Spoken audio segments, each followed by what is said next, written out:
Toxic behaviors. Anything toxic will ultimately result in destruction if it is not corrected or treated in a timely manner. Just as toxic environments and toxic individuals do, toxic behaviors lead to unproductiveness.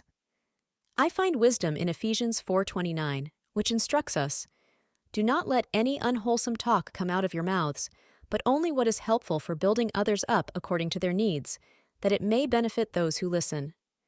We can speak inappropriately, even at the right time, and miss the opportunity to touch someone's soul positively. When we encounter ungodliness, we must exhibit godly behaviors because it is an opportunity to capture God's attention. Can you imagine God searching from above, looking for His light through our behaviors, and us missing Him because we blend in with the world instead of radiating His light? We have been granted the power to speak into any situation and align it with God's will for our lives. We must be responsible for our behavior and how we represent Christ through our actions. When we find ourselves entangled in any situation, we cannot attribute it to the people around us or those who participated. We have only ourselves to hold accountable because we have the choice to follow or lead.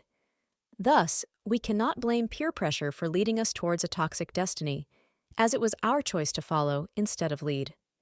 Nonetheless, getting caught up is not the end of the world. God has the ability to turn any situation around for our benefit, but we must grow and learn from our past mistakes. Referring to Snoop Dogg's song "Living My Best Life," he notes, "If you're breathing, you're achieving."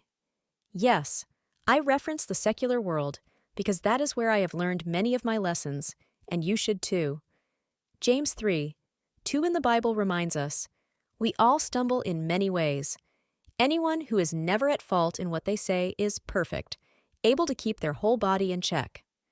This implies that after we come to understand who Christ is within us, we will acknowledge our past transgressions and refrain from repeating them because the spirit of self-control operates within us due to our belief that Jesus lives within us.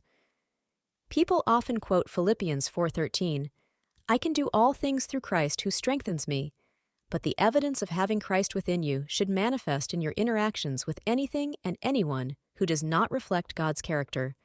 The very reason Christ was sent to demonstrate the behavior we should embody once we enter a relationship with Him. Question: what behaviors do you possess or can potentially develop that you desire God to cleanse from you so that His presence can fully reside within you? As you reflect on the question posed by the author about the behaviors you possess or can potentially develop that you desire God to cleanse from you, remember that personal growth and spiritual transformation are ongoing journeys. Embrace the opportunity to align your behaviors with God's Word, just as the author has done.